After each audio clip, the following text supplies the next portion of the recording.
طول. جينا للصحراء فرحانين، ولكن اول ما وصلنا صدمنا من هول هذا المنظر اللي شفنا. القلب ديالي ضرني من هذا المنظر هذا اللي غتشوفوا اللي غنوريكم. لا حول ولا قوه الا بالله العلي العظيم. اجي نشوفوا هذه الكميه. هو انا نشوف اسماك البوري بكثره في كل مكان. شوف زعال مازال داكشي وسط البحر، مازال راه جاي داكشي. واحد الرايه كبيره لدابا. واحد الرايه ميته. كراب ميت، زعال، بوري. شوف على طول على طول. زعال باقي يتكلم، الزعل باقي حي. شو واحد الرايه. رايه. لا حول ولا قوة إلا بالله العلي العظيم. لا حول ولا قوة إلا بالله العلي العظيم. لا حول ولا قوة إلا بالله العلي العظيم. شوف تبارك الله، مشى على طول. نتمنى التعليقات يكون بعد تفسير للظاهرة هذه اللي حضرنا لها، لأن أنا ما عرفتش واش تلوث، واش احتباس، واش كاين بزاف العوامل اللي كيخليو الأسماك تنفق بهذه الطريقة هذه الكثيرة.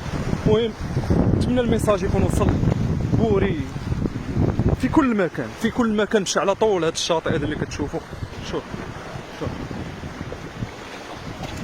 واحد الرائحة راه لا تصوروها الخوت. شو البوري هنا والله الا عرفتي رائحة كريهة. واحد السيبيا، شاف سيبيا حتى هي نار.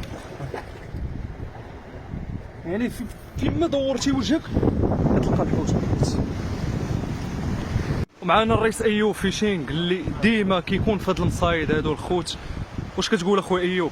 سنين حنا في هذا العرقوب هذا. شحال من عام تقريبا؟ من 2016. من 2016 كيجي لهنايا كيجي على طول السنه بحال هاد الطائره ديال عفاش. هاد البوريه غنفتحوا لها الامعاء ديالها باش نشوفوا شنو هو واكله، واش السبب اللي خلاهم يموتوا بهذه الكثره هو الماكله اللي واكلين او شي حاجه اخرى. المهم حنا نحيدوا الشك. بسم الله. ما واكل والو خبار شي. يعني الماء ديالو خاوي. اذا داكشي عامل ديال التنفس ديال الماء.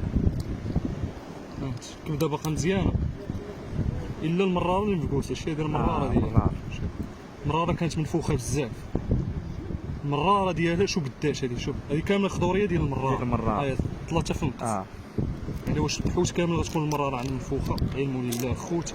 يعني يقدر يكون هذا هو السبب اللي خلاه زعما يموت. يقدر